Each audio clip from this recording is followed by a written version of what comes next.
Joseph Crow. Feather's calloused hands froze mid-reach toward the auction pen gate, his weathered face draining of color as he stared at the small figure huddled in the corner. The boy wasn't livestock, he was family. Little Bear Walker sat chained like cattle, his hollow Cherokee eyes reflecting a pain too ancient for his 10 years, while his drunk father bartered him away for whiskey money. A woman gasped and stumbled backward into the crowd. The auctioneer's hammer clattered to the wooden platform as shocked murmurs rippled through the gathering like wildfire spreading across dry prairie grass. Joseph's chest tightened as memories crashed over him. Martha's gentle hands braiding this same boy's hair 3 summers ago, before the fever took her, before everything shattered into fragments of what once was home. $50 for the half-breed, someone shouted from the crowd. The boy's dark eyes found Joseph's across the dusty corral, and in that silent plea lived every broken promise, every lost child, every family torn apart by greed and government lies. Could one broken man save what remained of his bloodline before it disappeared forever? Leave a like and share your thoughts in the comments along with the city you're watching from now. Let's continue with the story. The Oklahoma sun beat down mercilessly on the makeshift auction platform, turning the dust into a shimmering haze that made everything feel like a fever dream. Joseph's boots felt rooted to the earth as he watched Jake Walker stumble forward, clutching a half-empty bottle of rot-gut whiskey like a lifeline. The man's Cherokee features were bloated with drink and shame, his traditional braids now matted and unkempt. "This here boy's got potential," Jake slurred to the gathered crowd of land speculators and reservation traders. "Quiet as a church mouse, does what he's told. Perfect for farm work or house service." His words dripped with the kind of desperation that came from owing money to the wrong people. Joseph's jaw clenched as memories flooded back. Martha cradling this same child during the scarlet fever outbreak 2 winters ago, singing Cherokee lullabies while the boy burned with sickness. She had called him Little Warrior, had seen something special in those dark eyes that now stared at nothing, resigned to whatever fate awaited. The bidding started at $20. A railroad foreman with tobacco-stained teeth raised his paddle, followed by a stern-faced woman in black who ran the church orphanage. Joseph's heart hammered against his ribs as the price climbed higher. $35. Well, $40. These weren't people looking to adopt a child. They were buying labor, buying a life to use and discard. "45 going once," the auctioneer called, his voice cutting through the muggy air like a blade. Little Bear's head lifted slightly, and for a brief moment his gaze found Joseph's across the crowd. In those eyes, Joseph saw Martha's spirit looking back at him, pleading. The boy's lips moved silently, forming words in Cherokee that only Joseph could read. "Uncle, help me." The word hit Joseph like a physical blow. Uncle. Not by blood, but by the old ways, by the bonds that held their people together when everything else was falling apart. Martha had made him promise to look after her sister's family if anything happened to her. He had failed once already. $50. Joseph's voice boomed across the auction yard before he fully realized he had spoken. The crowd turned to stare at the tall Cherokee man with silver threading his black hair, his cavalry uniform jacket marking him as one of the few native veterans who had served in the Indian Wars. Jake Walker's eyes widened with surprise and something that might have been relief. The auctioneer's hammer hovered in the air as other bidders exchanged uncertain glances. Joseph stepped forward, his worn boots kicking up small clouds of dust with each deliberate step. "55!" called the railroad foreman, but his voice lacked conviction now. Joseph's hand moved to the leather pouch at his belt, his entire savings from 3 years of Army pension and odd jobs around the reservation. $75, he said quietly, his voice carrying the weight of generations of Cherokee honor. The hammer came down with finality that echoed across the silent crowd. The shackles around Little Bear's wrists left angry red marks that spoke of weeks, maybe months of captivity.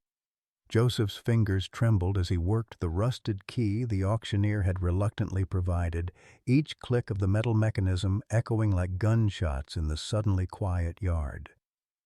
The boy didn't flinch, didn't cry out when the iron scraped against raw skin. He simply stood there, swaying slightly on bare feet that were caked with dried mud and something darker that Joseph didn't want to identify. "Come on, son," Joseph whispered in Cherokee, the words feeling foreign on his tongue after years of speaking only English to survive in the white man's world. "We're going home." Little Bear's eyes flickered with something. Recognition, hope, maybe just exhaustion. But he took a hesitant step forward. His legs buckled immediately, and Joseph caught him before he could hit the ground. The boy weighed nothing, his ribs visible through the torn fabric of what had once been a traditional Cherokee shirt. Martha's handiwork, Joseph realized with a pang. She had sewn those intricate beadwork patterns herself. "Jesus Christ," muttered the railroad foreman, still lingering nearby. "What's wrong with him? He's simple or something?" Joseph's muscles tensed, every instinct screaming to plant his fist in the man's sneering face. Instead, he lifted Little Bear with careful hands, cradling him like Martha used to do when the boy was smaller, before the world had beaten the trust out of his eyes. "Nothing wrong that kindness won't cure," he said evenly, his voice carrying enough steel to make the foreman step back. Jake Walker approached, swaying on unsteady legs, his breath reeking of cheap whiskey and vomit. "You bought yourself a heap of trouble there, Joe," he slurred, using the anglicized version of Joseph's name that made his skin crawl. "That boy's cursed." "Ever since his mama died, strange things happen around him. Animals get spooked. Wells run dry. Even the preacher won't—" "Enough." Joseph's voice cut through Jake's rambling like a tomahawk through birch bark. "You've said enough for one lifetime." But Jake wasn't finished. He grabbed Joseph's arm with desperate fingers, his bloodshot eyes wide with something between guilt and terror. "You don't understand. He talks to things that ain't there. Draws pictures of places he's never been. Last week he told Mrs. Henderson her husband was gonna die 3 days before the man even took sick. Tell me that ain't the devil's work." Little Bear stirred in Joseph's arms, his small hand clutching at the faded blue cavalry jacket. When he spoke, his voice was barely a whisper, but the Cherokee words were perfect, unaccented by the English that had been beaten into most reservation children. "The earth speaks to those who listen, Uncle." "It always has." Jake recoiled as if he'd been slapped. "See? You see what I mean? What kind of child talks like that?" Joseph felt something shift inside his chest, a recognition that went deeper than memory, deeper than blood. Martha had possessed the old knowledge too, could read weather patterns in the flight of birds, could find lost items by following paths only she could see. The missionaries had called it superstition. The government agents had called it primitive. But the elders knew better. They called it gift. "The kind of child our people need," Joseph said quietly, adjusting his hold as Little Bear's breathing evened out against his shoulder. The boy was asleep now, his face peaceful for the first time since Joseph had arrived at this godforsaken auction. The crowd was dispersing, most of the bidders heading toward the saloon to wash away whatever conscience they might have brought to this ugly business. But one figure remained, standing in the shadow of a weathered oak tree that had probably witnessed 100 such scenes of human misery. Dr. Cornelius Blackwood stepped into the fading sunlight, his expensive Eastern clothes and perfectly waxed mustache, marking him as clearly as a brand. "Mr. Crowfeather," Blackwood called out, his cultured Boston accent seeming to curdle the Oklahoma air. "Might I have a word?" Every instinct Joseph had developed in 4 years of fighting Comanche raiders told him to walk away, to put as much distance as possible between himself and this white man with his predator's smile and calculating eyes. But something in Little Bear's sleeping form, the way his small fingers had instinctively curled around Joseph's jacket, the trust implicit in that unconscious gesture, rooted him to the spot. "Speak your piece," Joseph said. Blackwood approached with the measured steps of a man accustomed to being obeyed. Up close, Joseph could see the network of fine scars around his eyes, the kind that came from working with dangerous chemicals or delicate instruments. His hands were soft but stained with something that might have been ink or might have been something else entirely. "I represent certain interests in Washington," Blackwood began, his voice smooth as snake oil. "Interests concerned with the welfare of native children, particularly those displaying unusual characteristics." "What kind of interests?" "The Bureau of Indian Affairs has been conducting studies, Mr. Crowfeather, studies into the mental capacity and adaptive potential of native youth. This boy," he gestured toward Little Bear with one pale hand, "has exhibited behaviors that warrant closer examination." Joseph's blood turned to ice water. He had heard whispers about such studies, about children who disappeared into government schools and never returned, about experiments conducted in the name of civilization and progress. "What kind of behaviors?" Blackwood's smile widened, revealing teeth that were too white, too perfect. "I'm told he demonstrates an unusual connection to his environment. Predictive abilities that suggest either remarkable intuition or something more scientifically interesting." The boy's father was quite forthcoming about his observations. Behind them, Jake Walker had collapsed against a fence post, his bottle empty, his usefulness apparently exhausted. Joseph felt Little Bear shift in his arms, tiny fingers tightening their grip on his jacket. Even in sleep, the boy seemed to sense danger. "My offer is generous," Blackwood continued. "The child would be well cared for, educated in proper facilities, given opportunities far beyond what this reservation could provide. In exchange, he would participate in studies that could benefit all native children, could help us understand how best to integrate your people into modern society." "Integration," Joseph repeated, tasting the word like poison. "That what you're calling it now?" "Progress, Mr. Crowfeather. The old ways are dying. Surely you, as a veteran who served honorably in the United States Army, understand that adaptation is survival." Little Bear's eyes opened then, dark and knowing, meeting Joseph's gaze with an intensity that seemed impossible for a child his age. In Cherokee, so quietly that only Joseph could hear, he whispered, "He collects children like specimens, Uncle. His house is full of empty rooms where laughter used to live." Joseph's heart lurched. How could the boy know such things? But as he looked into those ancient eyes, he realized it didn't matter how.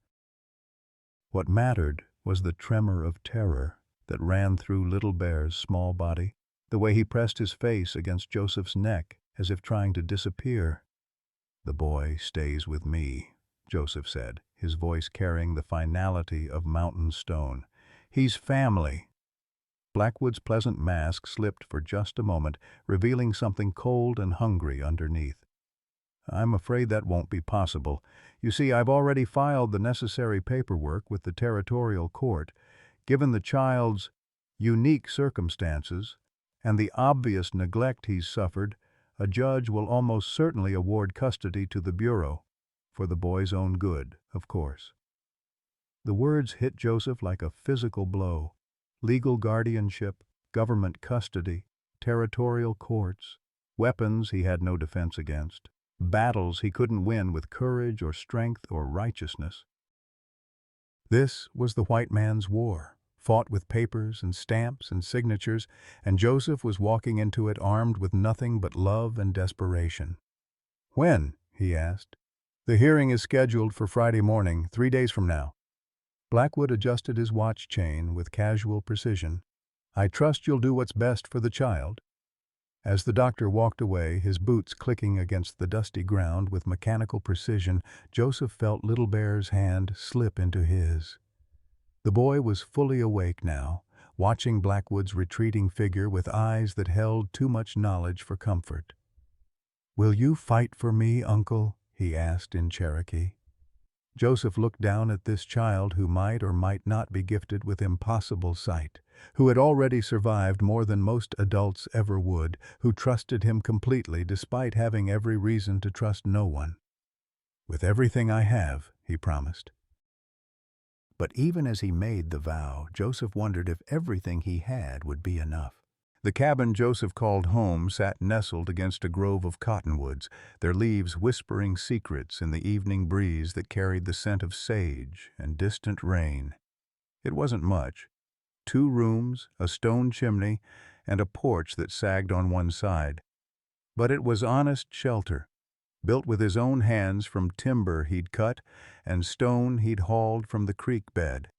Martha had loved this place, had filled it with the sound of her laughter and the warmth of her cooking.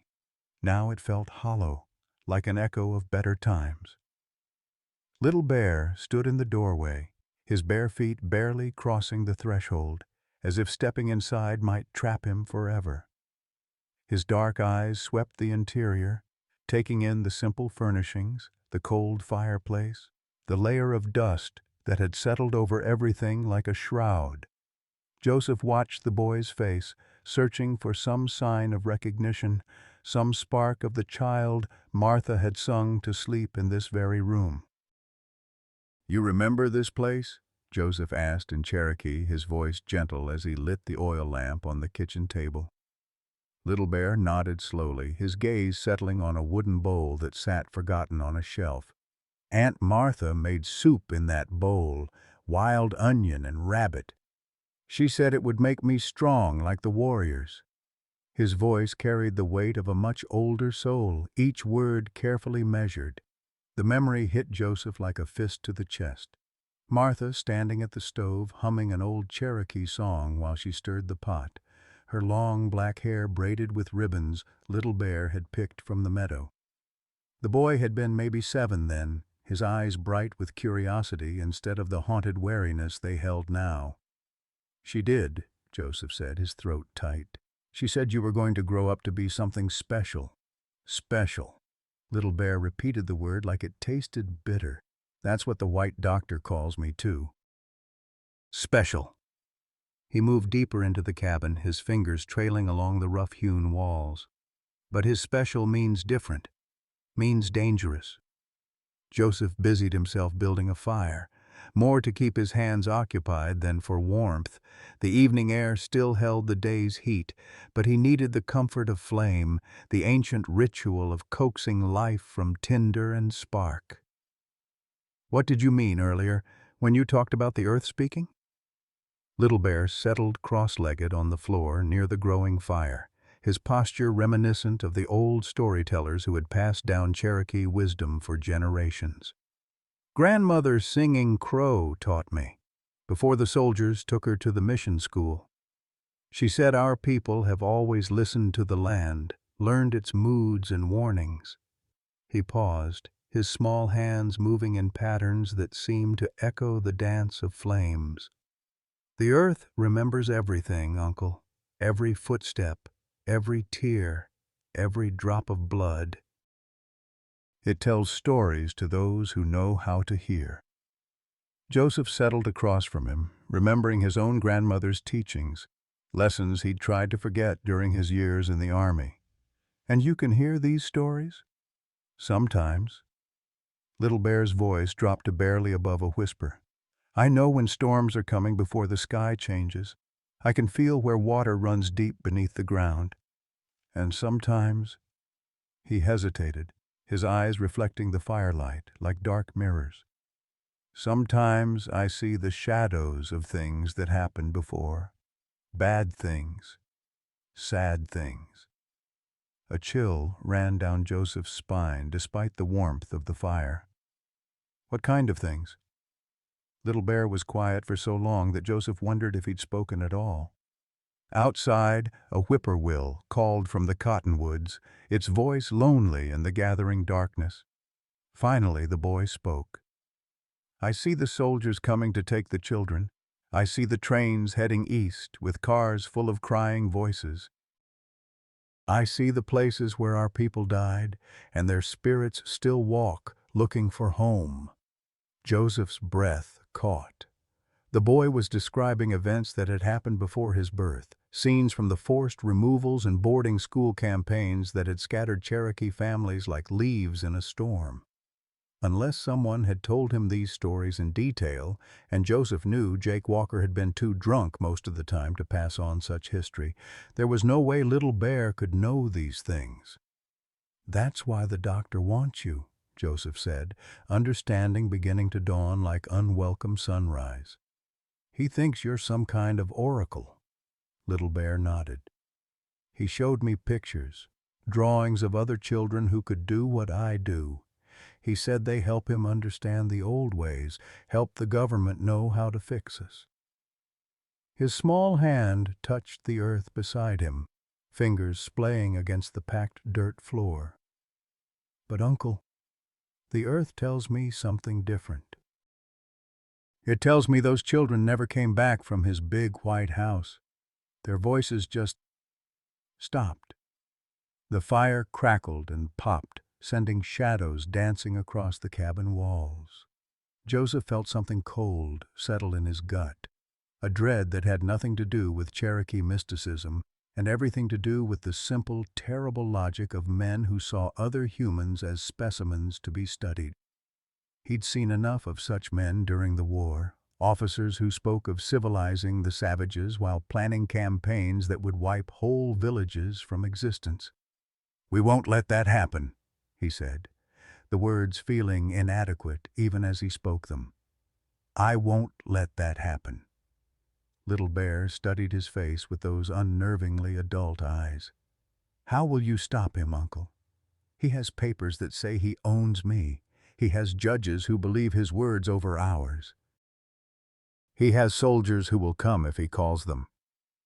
The boy's voice held no accusation, only the flat acceptance of someone who had learned too young that the world was not fair, that good intentions meant nothing against institutional power. Joseph had no answer. The truth was, he didn't know how to fight this kind of battle. His army training had taught him to face enemies with rifles and sabers, to fight in formations where courage and skill could tip the balance. But this was different. This was the white man's war of paperwork and legal proceedings, of bureaucrats who could steal a child with the stroke of a pen and call it lawful. "Tell me about the other children," he said instead. "The ones in the doctor's pictures." Little Bear closed his eyes, his breathing slowing as if he were reaching deep into memory or vision. Cherokee children, mostly. Some Choctaw. A few Creek. All of them had the gift, could read the land, talk to animals, see beyond the moment. He opened his eyes and Joseph saw tears glistening in the firelight. The earth remembers their names, even if no one else does. Sarah Kingbird, James Running Wolf, little Mary Standing Bear. They all went to the White House with the barred windows. They all stopped singing. "Jesus," Joseph breathed, the word escaping before he could stop it. "How many?" 12, that I can see clearly. Maybe more." Little Bear wiped his eyes with the back of his hand, a gesture so achingly young that Joseph's heart nearly broke. "Dr. Blackwood calls it research, says he's trying to understand how the savage mind works, how to make us more like white people. But the earth tells me different. It tells me he's afraid of what we can do, afraid that if enough of us remember the old ways, we might become strong again." The wind picked up outside, setting the cottonwood leaves to rustling like whispered conversations. Joseph found himself thinking of Martha, of the way she'd sometimes known things she shouldn't have known, could find lost livestock by following paths only she could see. The missionaries had beaten such knowledge out of most Cherokee children, replaced it with prayers and scriptures, and the kind of education that prepared them for lives of servitude. But some gifts were too strong to be beaten away, too deeply rooted in blood and bone and connection to the living earth. "There's something else," Little Bear said, his voice so quiet Joseph had to lean forward to hear. "The earth shows me a vision. 3 days from now, when the judge makes his decision, there will be a choice, Uncle. A moment when everything balances on the edge of a blade." He looked up at Joseph with eyes that seemed to hold the wisdom of ages. "The question is whether you'll have the courage to make it." Joseph felt his heart hammering against his ribs. What kind of choice? But Little Bear had turned away, his attention focused on something beyond the cabin walls, beyond the present moment. "They're coming," he whispered. "Not tonight, but soon. The doctor doesn't trust that you'll bring me willingly." He turned back to Joseph with a sad smile. "He's sending men to make sure his investment is protected." The implications hit Joseph like a physical blow. If Blackwood was planning to take Little Bear before the hearing, it meant he either wasn't confident in the legal proceedings or he simply didn't want to risk losing his prize. Either way, it meant Joseph had even less time than he'd thought. "How long do we have?" Little Bear pressed his palm to the earth floor again, his eyes distant. "Tomorrow night. They'll come with the new moon, when the darkness is deepest." He met Joseph's gaze. "Will you run with me, Uncle? Or will you stand and fight?" Joseph looked at this extraordinary child who had already seen too much, endured too much, lost too much. In 3 days, a judge would decide his fate based on laws written by men who saw Cherokee children as problems to be solved, rather than people to be protected. Tomorrow night, armed men would come to steal him away for experiments that would strip away everything that made him who he was. The choice Little Bear had spoken of was already here, Joseph realized. Not 3 days from now, but right now, in this moment, in this cabin where Martha's spirit still lingered in the shadows. "We fight," he said. Dawn broke gray and uncertain over the Oklahoma territory, casting long shadows across the reservation that seemed to stretch like grasping fingers toward Joseph's cabin. He had barely slept, his mind churning with desperate plans that crumbled under scrutiny. How did a man fight the United States government with nothing but determination and a promise made to a dead woman?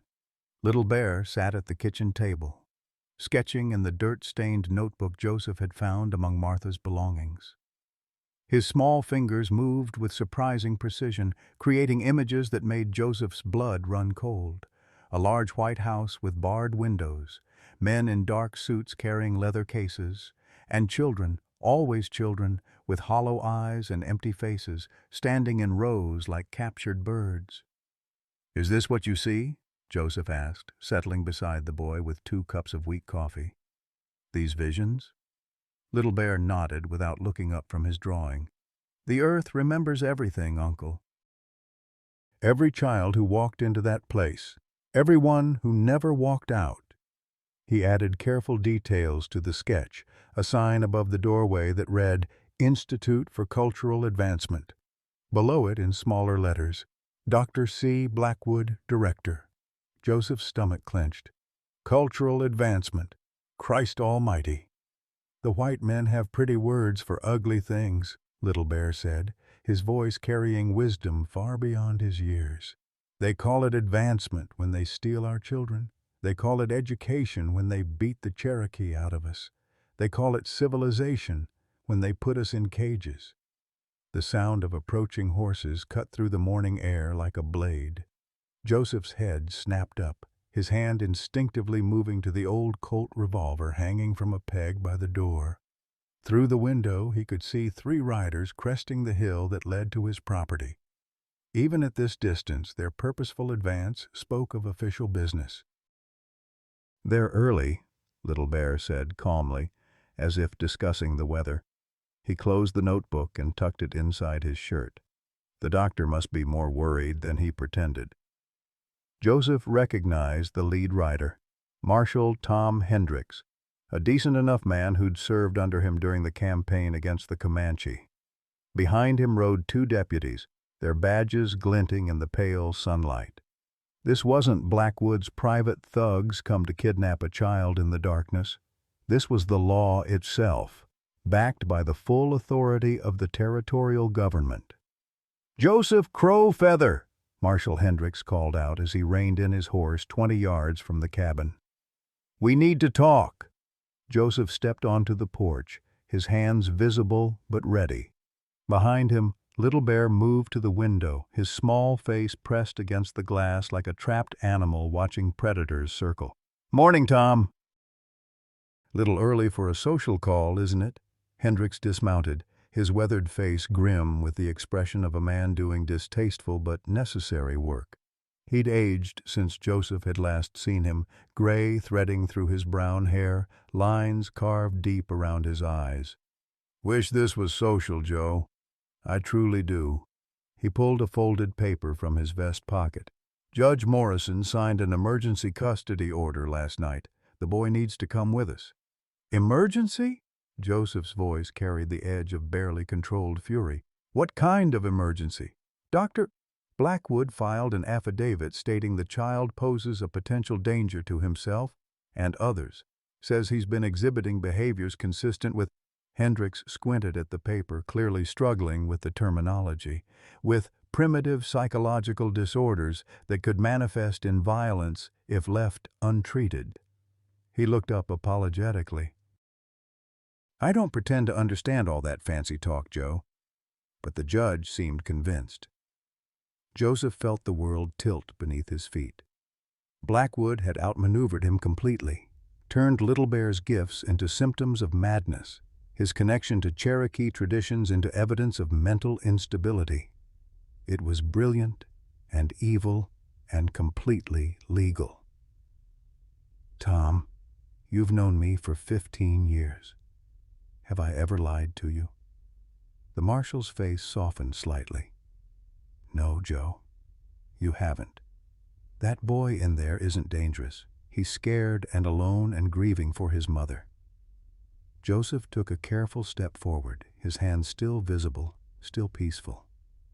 "Don't let them turn him into some kind of specimen for their experiments." "Experiments?" One of the deputies, a young man with nervous eyes and quick hands, shifted in his saddle. "Nobody said anything about experiments. We're just taking him to a proper facility where he can get the help he needs." Little Bear appeared in the doorway, moving with the silent grace that had always unnerved the white folks in town.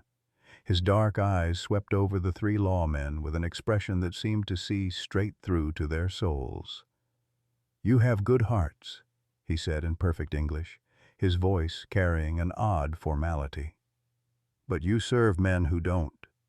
Hendricks frowned, clearly disturbed by something in the boy's manner. "Son, we're here to help you. Dr. Blackwood says you've been having problems, seeing things that aren't there." "I see many things," Little Bear replied calmly. "I see Marshal Hendricks thinking about his daughter Sarah, who died of the fever last winter. I see Deputy Collins worrying about the money he owes to the gambling house in Tulsa. I see Deputy Martinez remembering the Cherokee woman who saved his life during the flood of '82 and wondering if he's betraying her memory by being here today." The silence that followed was deafening. All 3 lawmen had gone pale, their horses shifting restlessly, as if sensing their riders' discomfort. Joseph watched their faces, saw the exact moment when healthy skepticism transformed into superstitious fear. "How the hell did he—" Collins started, his voice cracking. "Lucky guesses," Hendricks said firmly, but his hand had moved unconsciously to rest on his gun butt. "Kid probably overheard talk in town." His eyes never left Little Bear's face. "You coming with us peacefully, son? Or do we have to make this hard?" Little Bear looked at Joseph, and in that glance passed a conversation no words could capture. The boy stepped off the porch, his bare feet silent on the dusty ground. "I'll come, Marshal. But first, may I say goodbye to my uncle properly?" "In the Cherokee way?" Hendricks nodded curtly.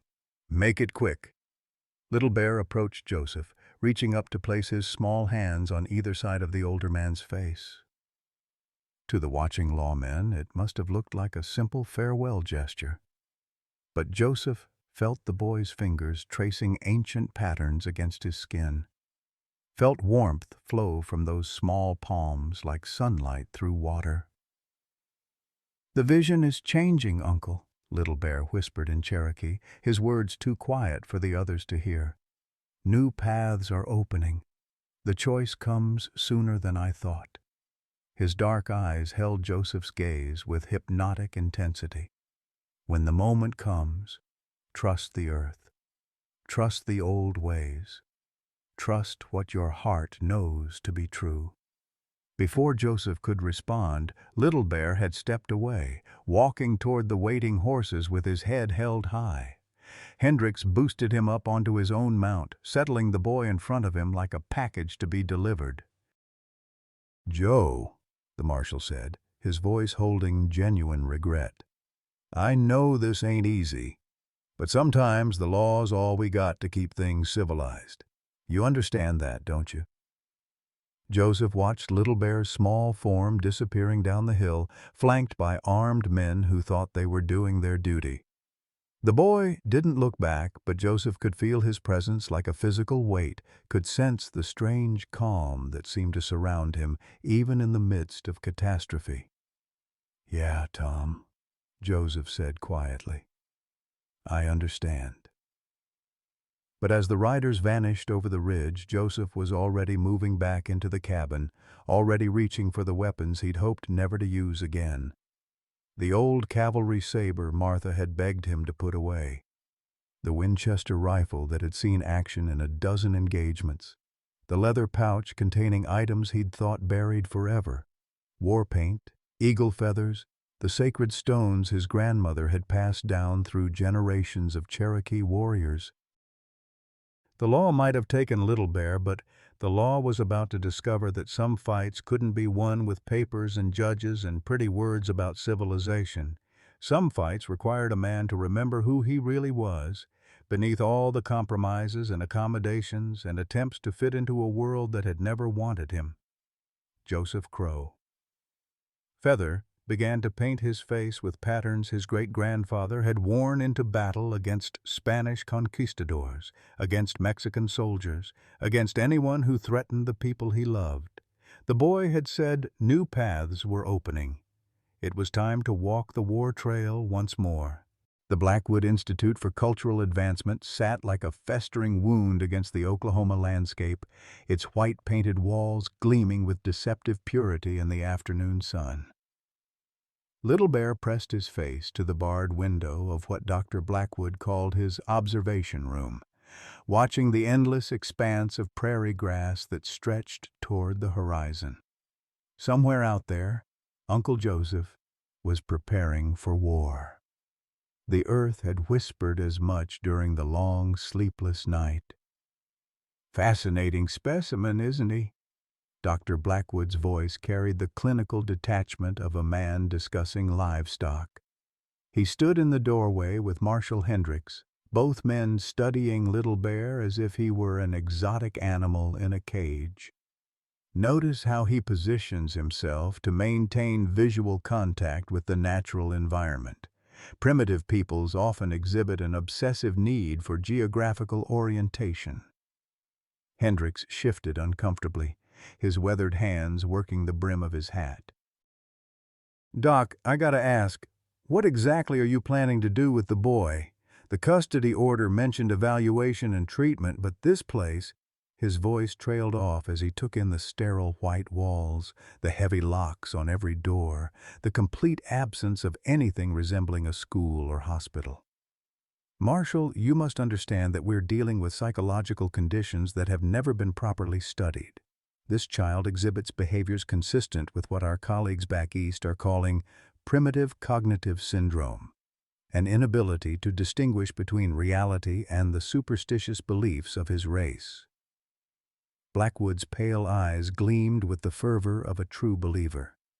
Left untreated, such conditions invariably lead to violence, madness, or both. Little Bear turned from the window, his dark eyes meeting Blackwood's gaze with unsettling directness.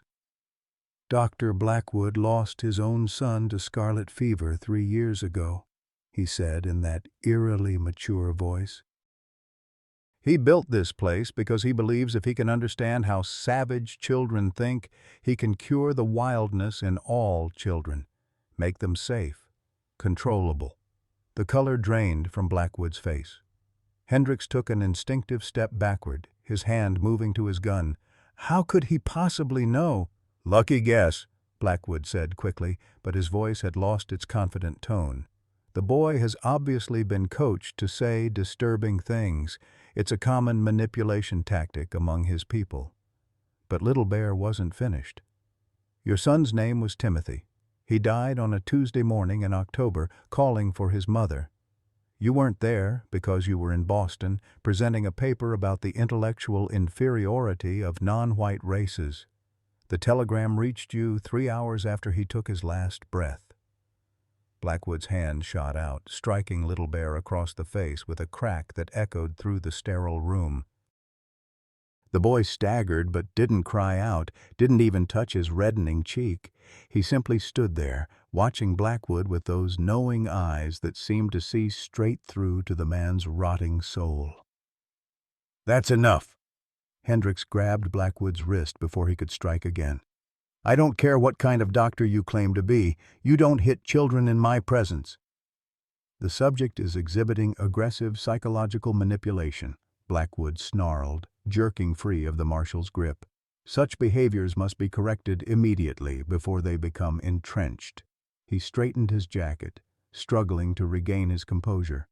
"I suggest you remember, Marshal, that I have full legal custody of this child. My methods are endorsed by the Bureau of Indian Affairs and the Territorial Medical Board." Hendricks looked from Blackwood to Little Bear, his face troubled. The boy had returned to the window, seemingly oblivious to the tension crackling through the room. But there was something in his posture, a readiness that reminded the old soldier of warriors preparing for battle. "Just how many other children have you treated here, Doc?" Blackwood's smile returned, cold and predatory. 12 successful subjects so far, each one carefully selected for their exhibition of primitive psychological traits.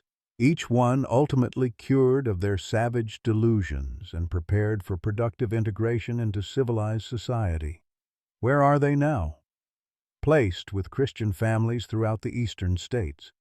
Productive members of society, no longer burdened by the superstitious beliefs of their birth culture. Blackwood moved to a filing cabinet, withdrawing a thick folder. "Would you like to see their progress reports? Remarkable transformations, really. Children who once claimed to speak with animals now work contentedly in textile mills. Former visionaries now serve as domestic help in respectable households."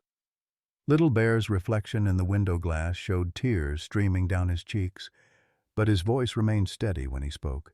"They're not placed with families, Marshal. They're buried in unmarked graves behind the building, 12 small mounds where wildflowers grow thicker than anywhere else on the property." The silence that followed was deafening. Hendricks stared at the boy, his face pale with dawning horror. Blackwood's jaw worked soundlessly, his hands trembling with barely controlled rage. "The child is clearly delusional," Blackwood finally managed. "This is precisely the kind of morbid fantasy that demonstrates the urgent need for treatment." But Hendricks was no longer listening to the doctor. His attention was focused on Little Bear, on the way the boy's shoulders shook with silent grief, on the terrible certainty in his voice when he spoke of death and unmarked graves. "Show me," the marshal said quietly. "I beg your pardon?" "The graves. Show me where they are." Blackwood's face flushed red with indignation. "Marshal, I hardly think it's appropriate to indulge the boy's morbid fantasies. We have serious work to do here, important research that could benefit." "Show me the goddamn graves, Doc." The two men stared at each other, the air thick with unspoken threats. Finally, Blackwood nodded curtly. "Very well. But I assure you this is nothing more than the disturbed imagination of a mentally unstable child." They made their way through the Institute's sterile corridors, past doors marked Observation Room A, Behavioral Modification Suite, and Isolation Chamber. The smell of carbolic acid couldn't quite mask something else underneath, something organic and wrong that made Hendrix's stomach clench with dread. The back door opened onto a small yard bordered by a high fence topped with barbed wire. The ground was hard-packed earth broken by patches of unnaturally green grass, 12 patches, arranged in neat rows like a garden of the damned. "Remarkable, isn't it?" Blackwood said, his voice steady once more. "How grass grows differently where the soil has been disturbed. Simple chemistry, really. Decomposition provides nutrients that—" Hendrix wasn't listening. He was counting the patches of grass, noting their size, their spacing, 12 graves, just as Little Bear had said. Child-sized graves in a pattern that spoke of systematic disposal rather than accidental death. "Jesus Christ," he whispered. "Marshal, I can see what you're thinking, but I assure you these are simply areas where—" "Shut up." Hendrix drew his revolver, the metal singing as it cleared leather. "Put your hands where I can see them, Doc." Blackwood's mask finally slipped completely, revealing the cold fury underneath. "You have no authority here, Marshal.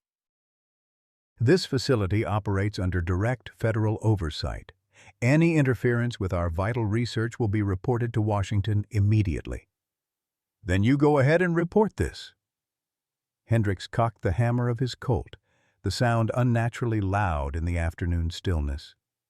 "Tell them how you murdered 12 Cherokee children and buried them like dogs in your backyard."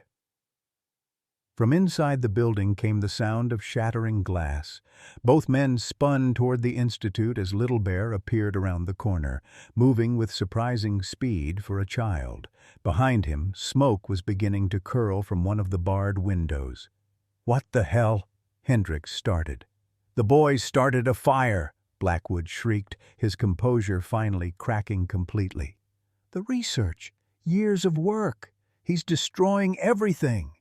Little Bear stopped a few yards away, his face streaked with soot and tears, but his eyes blazing with fierce joy.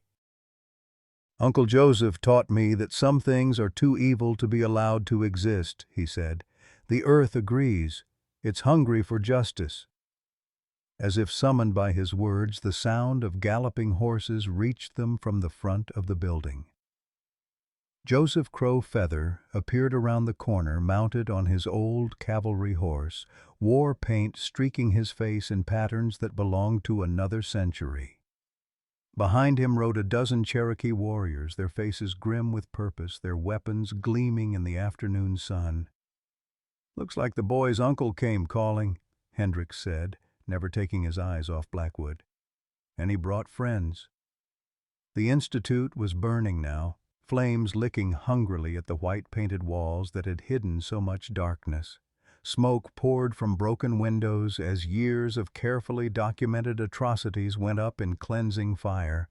Little Bear ran toward his uncle, who swept him up onto the horse with one powerful arm. "Did you find what you were looking for, little warrior?" Joseph asked in Cherokee. "I found the truth," Little Bear replied, "and now everyone will see it." As sirens wailed in the distance and the Blackwood Institute for Cultural Advancement burned to the ground, 12 unmarked graves began to give up their secrets to the world.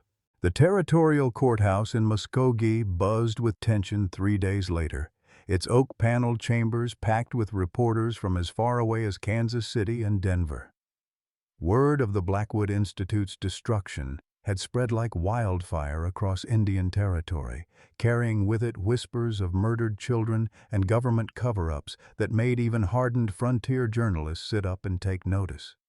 Judge Morrison, a thin man with wire-rimmed spectacles and the pallor of someone who spent too much time indoors, rapped his gavel repeatedly as the crowd refused to settle. In the front row, Joseph sat with his arm around Little Bear's shoulders, both of them wearing their finest clothes.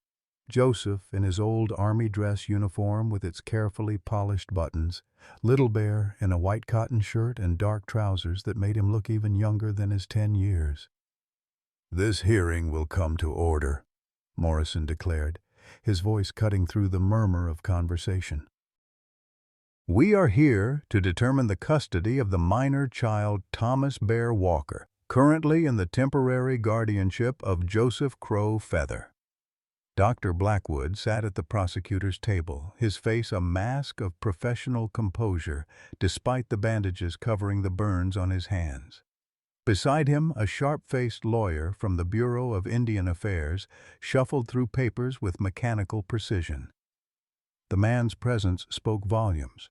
This wasn't just about one Cherokee boy anymore. This was about the government's entire policy toward Native children. "Your Honor," the Bureau lawyer began, rising with practiced smoothness, "the United States government maintains that the subject child requires immediate placement in a federally supervised facility for his own protection and the safety of the community. The recent destruction of Dr. Blackwood's research facility, while tragic, only reinforces our position that this boy exhibits dangerous antisocial tendencies that—" "Objection!" The voice came from an unexpected quarter.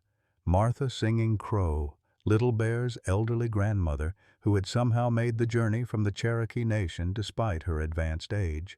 She rose slowly from her seat in the gallery, her long gray braids adorned with traditional ribbons, her weathered hands gripping a walking stick carved with symbols that predated European contact by centuries. "This white man's court has no jurisdiction over Cherokee children according to the Treaty of 1866. Judge Morrison blinked in surprise. Native Americans rarely challenged federal authority so directly, and elderly Cherokee women never spoke in territorial courts without proper legal representation. "Ma'am, you'll need to—" "I am Martha Singing Crow, daughter of Chief Joseph Ridge, granddaughter of Major Ridge who signed the Treaty of New Echota."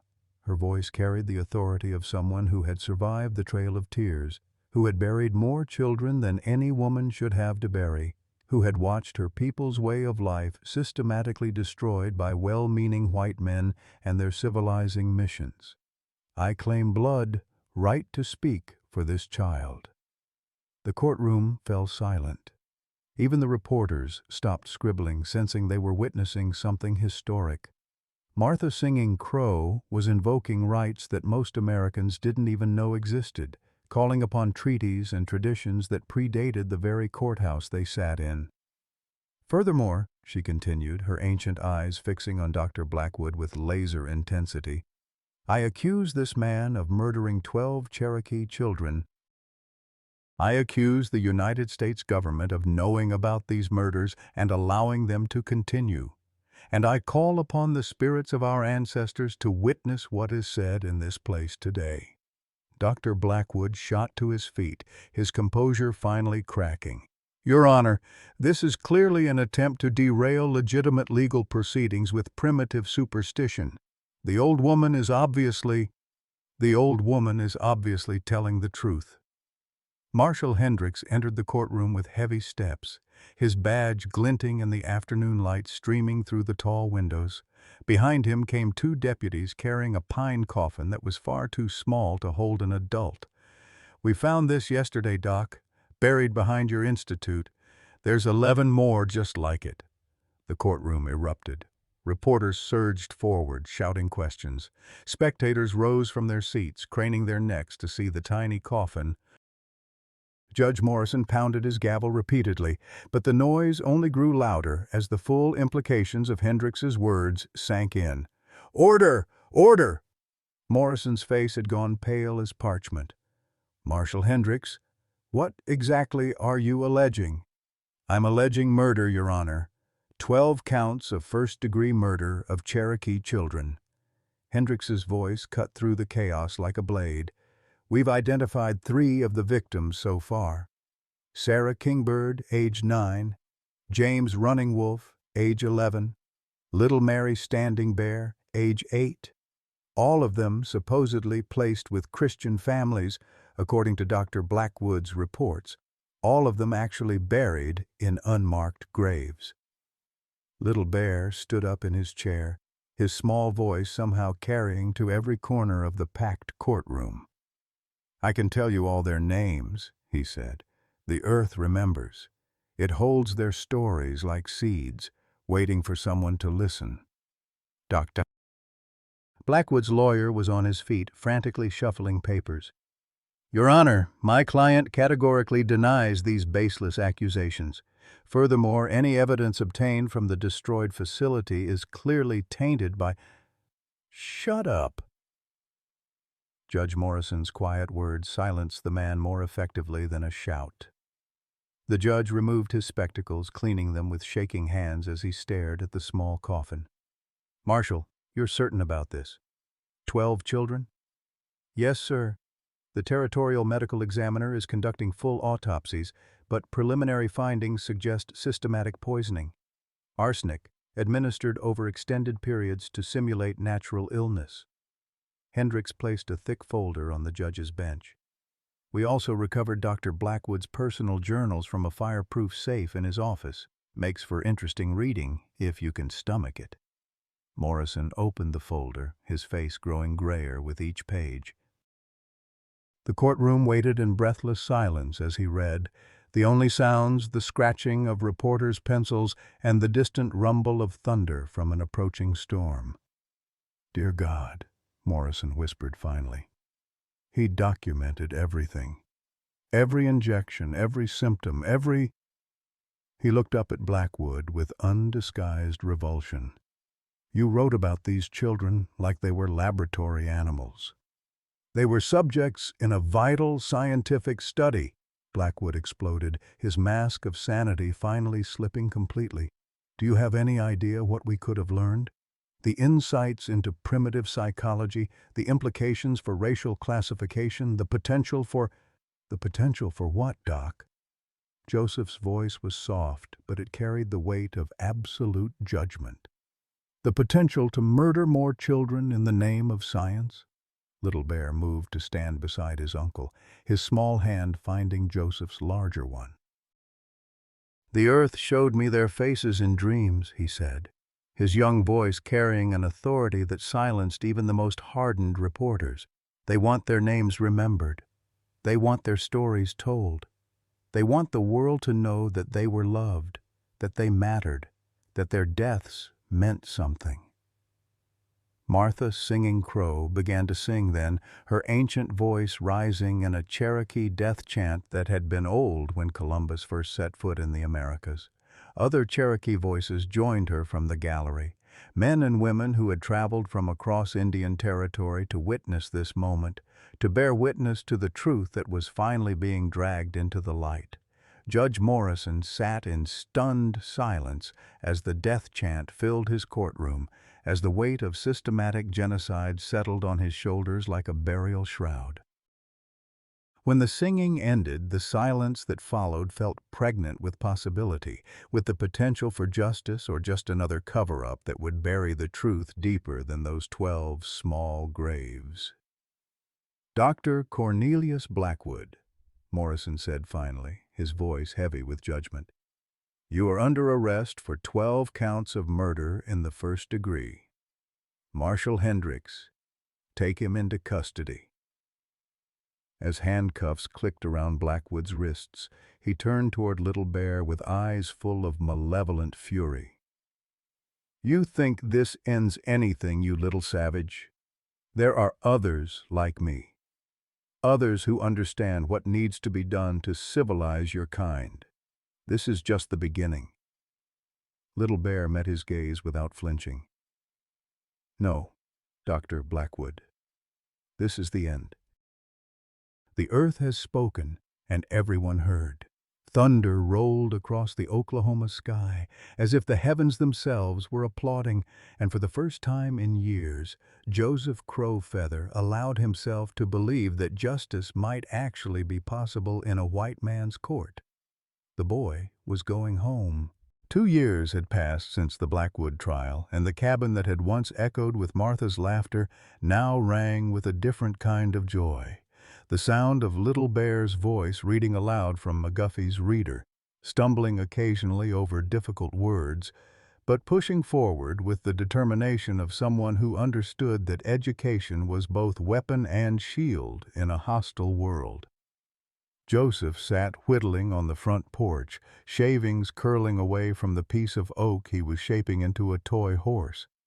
The afternoon sun painted the Oklahoma landscape in shades of gold and amber, and somewhere in the distance he could hear the whistle of the Missouri-Kansas-Texas Railroad carrying settlers westward toward their dreams of fortune and land. "Uncle," Little Bear called from inside the cabin, his voice carrying a note of excitement. "There's a letter here from Washington. Official government paper." Joseph's hands stilled on the carving knife. Official letters from Washington rarely brought good news, especially for Cherokee families who had dared to challenge federal authority in court. He set aside his work and moved inside, where Little Bear sat at the kitchen table with an envelope bearing the seal of the Bureau of Indian Affairs. "Should I open it?" the boy asked, his dark eyes reflecting the same wariness that had kept their people alive through decades of broken treaties and false promises. Joseph nodded, settling into the chair beside him. "Whatever it says, we'll face it together." Little Bear's small fingers worked carefully at the wax seal, as if he understood that whatever news lay within could change their lives forever. The paper inside was thick and official, heavy with the weight of bureaucratic authority. He unfolded it slowly, his lips moving silently as he read the formal language. "What does it say, son?" It's good news, I think." Little Bear's voice carried disbelief, as if he couldn't quite trust what his eyes were telling him. "It says that due to the extraordinary circumstances surrounding the Blackwood case, and in recognition of your exemplary service to your country, the Bureau is awarding you permanent legal guardianship. No more court hearings, no more questions about my placement." Joseph felt something tight in his chest begin to loosen. A knot of anxiety he'd carried for 2 years, waiting for the other shoe to drop, for some bureaucrat in Washington to decide that a Cherokee boy needed to be removed from his Cherokee guardian for his own good. "There's more," Little Bear continued, his voice growing stronger. "It says they're establishing a scholarship fund for Native American children funded by the sale of Dr. Blackwood's estate. 50 children a year will receive money for proper schooling." He looked up at Joseph with eyes that held a wisdom far beyond his 12 years. "They're calling it the Sarah Kingbird Memorial Scholarship, after the first child we identified from the graves." The weight of that name settled over the cabin like a blessing. Sarah Kingbird, 9 years old, who had loved to braid sweetgrass and sing her grandmother's songs, who had trusted adults who promised to help her become civilized, who had died alone and afraid in a sterile white room, poisoned slowly by a man who saw her as nothing more than an interesting specimen. "She would have liked that," Joseph said quietly, "having children learn because of her memory." A knock at the door interrupted their moment of quiet reflection. Joseph opened it to find Marshal Hendricks standing on the porch, his hat in his hands and his weathered face creased with something that might have been embarrassment. "Afternoon, Joe." "Sorry to bother you folks." "No bother, Tom. Come in, sit a spell." Hendricks settled heavily into one of the kitchen chairs, accepting the cup of coffee Little Bear poured without being asked. The boy had grown in the past 2 years, taller, stronger, but still possessed of that uncanny ability to read people's needs before they spoke them. "I suppose you heard about the appeals court decision," Hendricks said, wrapping his hands around the warm cup. Joseph's stomach clenched. Dr. Blackwood had been sentenced to hang for his crimes, but his lawyers had been fighting the verdict through every available legal channel. Don't tell me they overturned it. No, nothing like that. His execution scheduled for next month, just like the judge ordered. Hendricks took a sip of coffee, his eyes distant. But there's been developments, other cases coming to light. Seems Dr. Blackwood wasn't working alone. Little Bear looked up from the letter he'd been rereading, his face troubled. How many others? Hard to say. The investigations uncovered at least 3 similar facilities in different territories, maybe more. Hendricks's voice carried the weariness of a lawman who had seen too much human cruelty. Federal marshals are making arrests, shutting down operations. But Joe... He paused, meeting Joseph's eyes across the table. They're going to want to talk to the boy, get his testimony for the other trials. Joseph felt his protective instincts flare. He's been through enough. He testified at Blackwood's trial, told the court everything he knew. Why can't they leave him be? Because his testimony is what broke the case wide open, Hendricks said gently. Without him speaking up, without his special way of knowing things, we never would have found those graves, never would have known what Blackwood was really doing. Little Bear set down the government letter, his small hands folded carefully on the table. How many more children are there, Marshal? How many more like me, trapped in places like the Institute? Hendricks's face aged 10 years in the space of a heartbeat. We don't know yet, son. But everyone we save is because you had the courage to speak the truth. The boy was quiet for a long moment, his dark eyes staring out the window toward the prairie where the wind moved through the grass like invisible dancers. When he finally spoke, his voice carried the weight of decision. I'll testify. At all the trials, if that's what it takes. He looked at Joseph, seeking approval or perhaps just reassurance that he wasn't alone in this choice. Those children deserve justice. Their families deserve to know what happened. Joseph reached across the table, covering Little Bear's small hand with his own scarred one.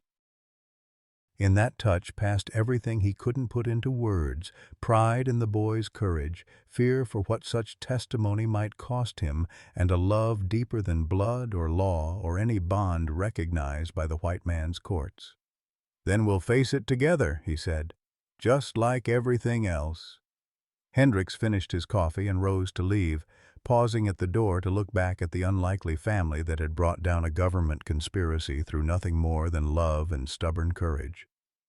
You know, he said, there's talk in Washington about changing policies, about maybe letting Native children stay with their families instead of forcing them into boarding schools. He smiled, the first genuine expression Joseph had seen from him in months. Amazing what a little truth can accomplish when it finally sees daylight. After the marshal left, Joseph and Little Bear sat together on the porch as the sun painted the western sky in shades of fire. The boy leaned against his uncle's shoulder, solid and warm and alive in a way that still sometimes surprised Joseph after so many years of loss. Do you ever regret it? Little Bear asked quietly. Taking me in, fighting for me? Your life would have been simpler if you'd just let them take me that first day. Joseph's arm tightened around the boy's shoulders. Son, there are a lot of things I regret in this life. Things I did in the war. Things I didn't do when Martha was sick. Things I said and didn't say when it might have mattered. He paused, watching the first stars appear in the darkening sky. But buying you at that auction, bringing you home, fighting for you, that's not one of them. That's the thing I'm most proud of. Little Bear smiled, the expression transforming his serious face into something that reminded Joseph achingly of Martha. The earth is quiet tonight, he said. Content? Like it knows the balance is being restored. They sat in comfortable silence as night settled over the Oklahoma Territory, two survivors who had found family in each other, who had faced down government corruption and institutional evil with nothing more than love and the courage to speak truth to power. Tomorrow would bring new challenges, new trials, new battles to fight for justice and the right of families to stay together. But tonight they were home, they were safe, and they were exactly where they belonged. The earth was quiet, and it was good. 5 years after the trials that had sent shockwaves through Indian Territory and beyond, Little Bear Walker had grown into a young man whose quiet intelligence commanded respect in both Cherokee and white communities. At 17, he stood tall and lean like his uncle, but his eyes still held that ancient wisdom that had first marked him as different. The cabin had grown too, expanded with a proper schoolroom where Little Bear tutored younger Cherokee children in reading, writing, and arithmetic, skills that would help them navigate the changing world without losing themselves in it.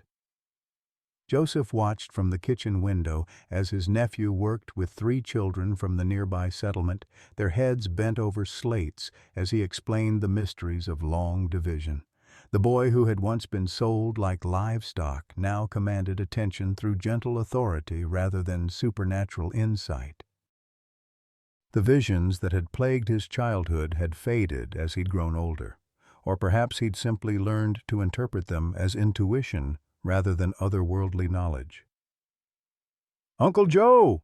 Little Bear called from the yard. "Mrs. Patterson's here with news from town."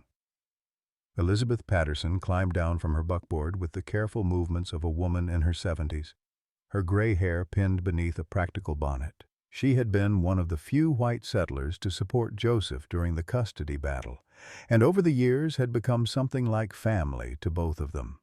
Her weathered hands carried a bundle of newspapers and letters that made Joseph's stomach tighten with familiar anxiety.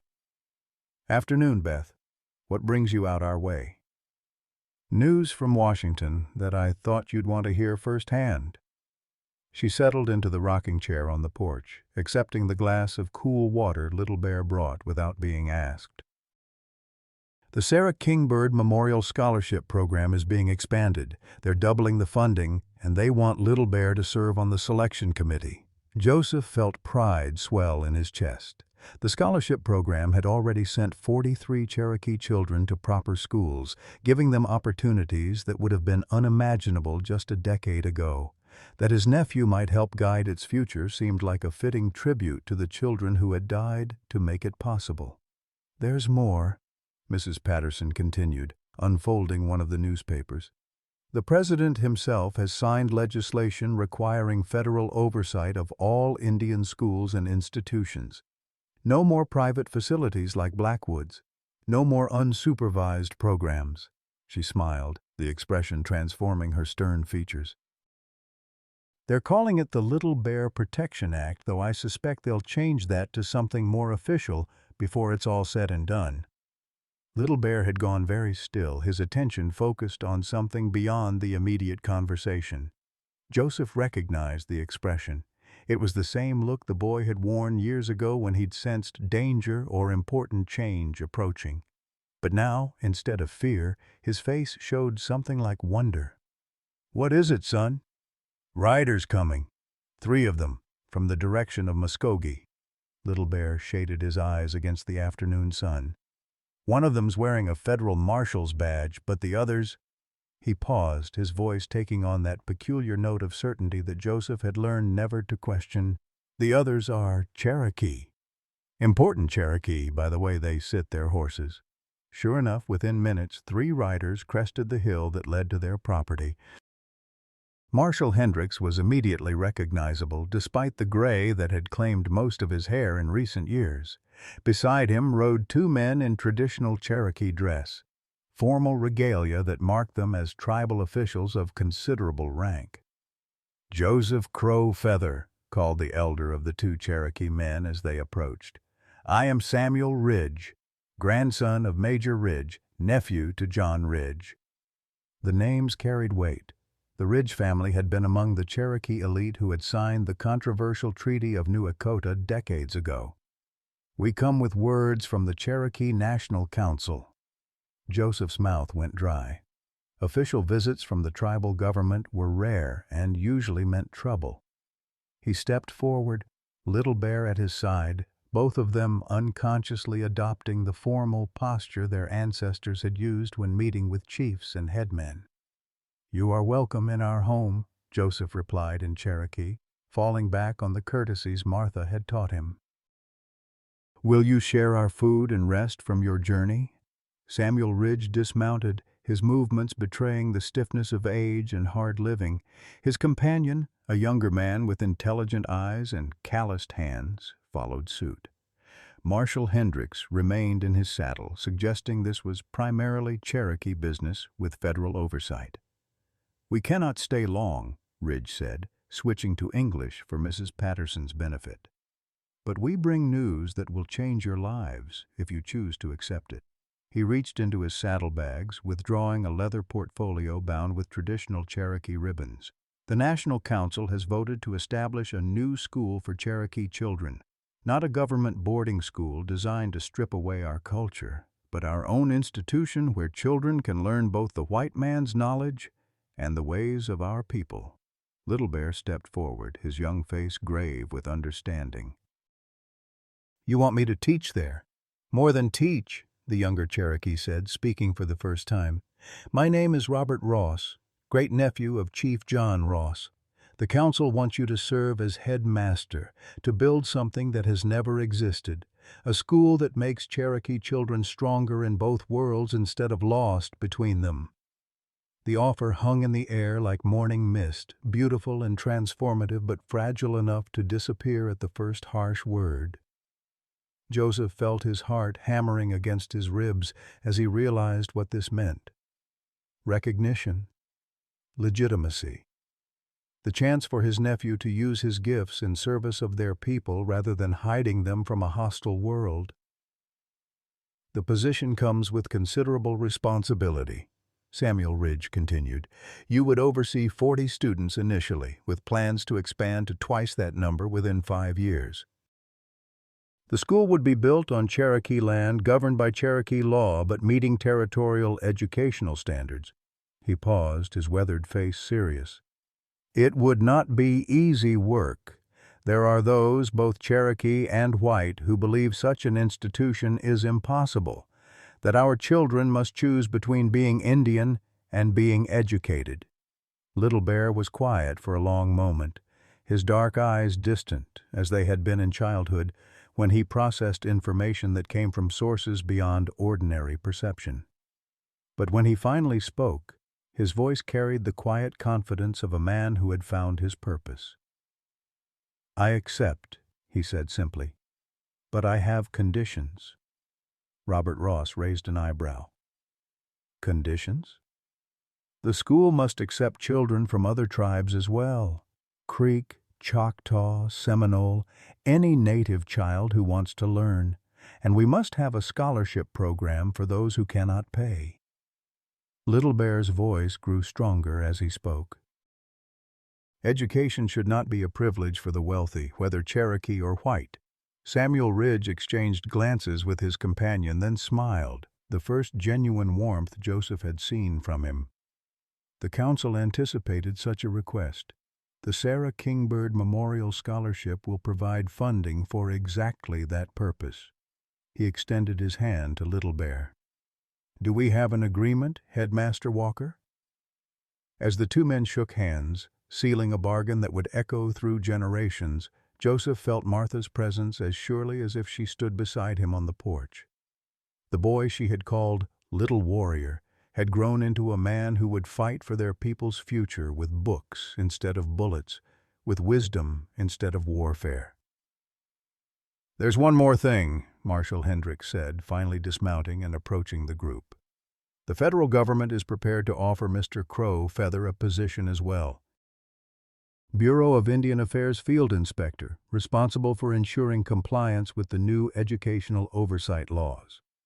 His weathered face creased in what might have been a smile. Seems they figure if anyone knows how to spot trouble in Indian schools, it's the man who helped expose the Blackwood conspiracy." Joseph looked at Little Bear, seeing in his nephew's eyes the same mixture of excitement and trepidation he felt in his own heart. A chance to protect other children, to ensure that what had happened at the Blackwood Institute could never happen again. It was more than he had ever dared hope for. "Uncle," Little Bear said quietly, "it seems the earth has been preparing us for this moment all along."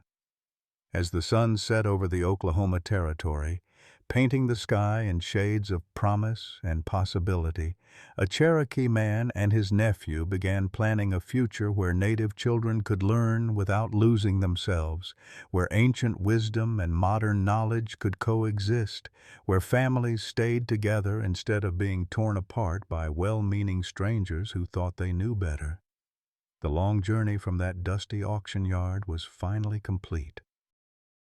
10 years had passed since Little Bear Walker first stood before a classroom of Cherokee children, and the Walker Academy for Indigenous Education had become something remarkable.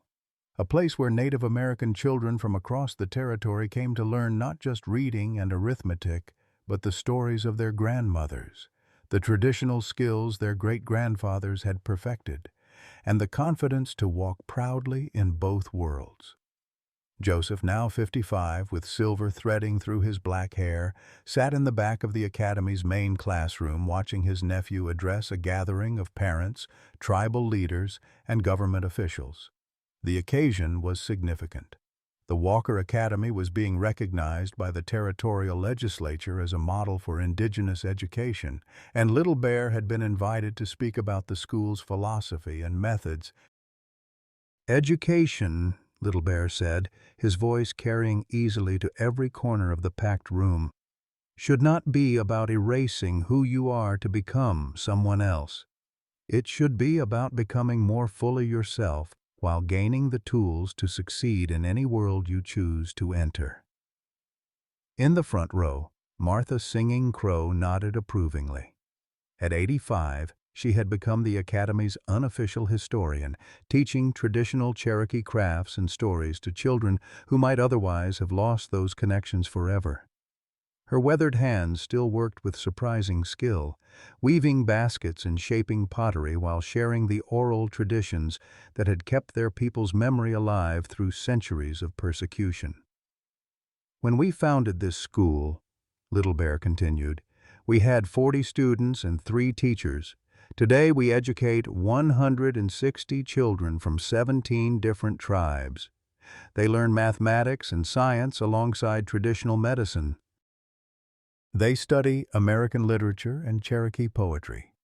They graduate prepared for college or trade school, but they also know how to read the weather in cloud formations and find their way home by following the stars." Joseph's chest swelled with pride as applause filled the room. This was what Martha had envisioned when she'd first spoken of their nephew's potential, not the supernatural gifts that had made him famous as a child, but the natural intelligence and compassion that had always been his true strengths. Mrs. Patterson, now in her 80s but still sharp as a tack, raised her hand from her seat near the back. "Mr. Walker, can you tell us about the scholarship program? I understand it's expanded beyond what anyone originally imagined." Little Bear smiled, the expression transforming his serious face. "The Sarah Kingbird Memorial Scholarship has now funded the education of over 300 Native American children. But more than that, it's created a network of indigenous professionals, doctors, lawyers, teachers, engineers, who are using their skills to serve their communities while maintaining their cultural connections." A young Cherokee woman in the audience stood up, her voice carrying the authority of someone accustomed to being heard. "My name is Dr. Sarah Ridge Patterson," she said. "I graduated from the Walker Academy 12 years ago. Today, I run the Cherokee Nation's first hospital staffed entirely by Native American doctors and nurses. We practice modern medicine, but we also understand the traditional healing methods our grandmothers used. We treat the whole person, not just the disease." The applause that followed was thunderous, but Joseph found himself thinking about the long journey that had brought them to this moment. The auction yard where a drunk Cherokee man had sold his son to strangers, the sterile white rooms of the Blackwood Institute where children had died for the crime of being different, the courtroom where truth had finally triumphed over institutional evil. "There's something else I want to share with you today," Little Bear said as the applause died down. "Something that brings this full circle." He reached into his jacket, withdrawing a letter bearing the seal of the United States Congress. "This morning, I received word that the federal government is establishing a new Department of Indigenous Education with oversight responsibility for all programs serving Native American children, and they've asked me to serve as its first director." The silence that followed was profound. Joseph felt his breath catch in his throat as he realized what this meant. His nephew, the boy who had been sold like livestock, who had been targeted for medical experiments, who had survived horrors that would have broken most adults, was being offered the chance to shape educational policy for indigenous children across the entire nation. "It's an honor I never expected," Little Bear continued, his voice thick with emotion. "But it's also a responsibility that frightens me. There are over 50,000 Native American children in government schools right now. Many of them are lost between worlds, cut off from their families and cultures, struggling to find their place in a society that sees them as problems to be solved rather than people to be valued." Martha Singing Crow rose slowly from her seat, her ancient voice carrying the weight of generations when she spoke. "My grandson," she said in Cherokee, then switched to English so everyone could understand. "You have spent your life becoming a bridge between worlds. Now you have the chance to help other children build their own bridges. The ancestors are smiling." Little Bear bowed his head respectfully to his grandmother, then looked out over the assembly with eyes that held the same wisdom Joseph had first recognized in a frightened 10-year-old boy. "I've decided to accept the position, but only with conditions. The new department will be staffed primarily by indigenous educators. Tribal languages and cultural practices will be preserved and celebrated, not eliminated. And most importantly, Native American children will have the right to remain connected to their families and communities while receiving the best education possible." As the crowd erupted in celebration, Joseph found himself stepping outside onto the academy's front porch. The Oklahoma sun was setting, painting the sky in brilliant shades of orange and purple, and somewhere in the distance he could hear the sound of children playing, Cherokee children, Choctaw children, Creek and Seminole and Kiowa children, all of them laughing together in the universal language of childhood joy. "Uncle?" Little Bear appeared beside him, his formal speech finished, his tie loosened in the evening heat. "You've been quiet? What do you think about Washington?" Joseph was quiet for a long moment, watching the last light fade from the western sky. When he finally spoke, his voice carried the weight of memory and love and profound gratitude. "I think Martha would be proud," he said simply. "I think she'd look at the man you've become and know that every sacrifice was worth it." He turned to face his nephew, this young man who had grown from a broken child into a leader who would shape the future for countless others. "And I think she'd tell you the same thing I'm going to tell you now. Trust your heart, listen to your people, and never forget where you came from." Little Bear nodded, his eyes bright with unshed tears. "I won't forget. How could I? Every decision I make will be haunted by the memory of 12 small graves and the children who never got the chance to grow up and change the world." As night settled over the Walker Academy for Indigenous Education, uncle and nephew stood together on the porch looking out over the land that had shaped them both. Tomorrow would bring new challenges, new opportunities to fight for justice and equality, and the radical notion that Native American children deserve the same chances as any other children in America. But tonight, They were exactly where they belonged, surrounded by the laughter of children who were learning to be proud of who they were, who were discovering that their heritage was a strength rather than a weakness, who were building bridges between worlds instead of being forced to choose sides. The earth was quiet beneath their feet, content with the knowledge that some stories end not with tragedy, but with transformation, not with loss, but with the kind of love that creates ripples across generations. In the Academy's dormitory, 160 children from 17 different tribes settled down to sleep, dreaming dreams that might someday reshape a nation. And in Washington, D.C., bureaucrats prepared to learn that the future of indigenous education would be shaped not by their assumptions and prejudices, but by a Cherokee man who had never forgotten the price of being different in America. The boy who had once been sold at auction was about to become the guardian of every Native American child in the country. And somewhere in the Oklahoma night, the spirits of 12 murdered children whispered their approval on the wind. Message for American seniors, 55 to 68. This story reminds us that the most profound victories often come from the simplest acts of love. Joseph didn't set out to change government policy or challenge institutional corruption. He just saw a frightened child and refused to walk away. In our own lives, we may feel powerless against the injustices we see around us, whether it's the treatment of vulnerable children, the erosion of family values, or the loss of communities that once held us together. But Joseph's story shows us that one person's decision to care, really care, about another human being can create ripples that transform entire systems. As we navigate our later years, many of us struggle with questions of legacy.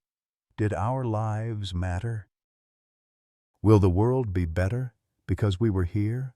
This Cherokee cowboy's journey from the Civil War battlefields to raising a gifted boy reminds us that our greatest impact often comes not from grand gestures, but from choosing love over convenience, courage over comfort, and family over everything else. The happiness we seek isn't found in perfect outcomes, but in knowing we stood up when it mattered most.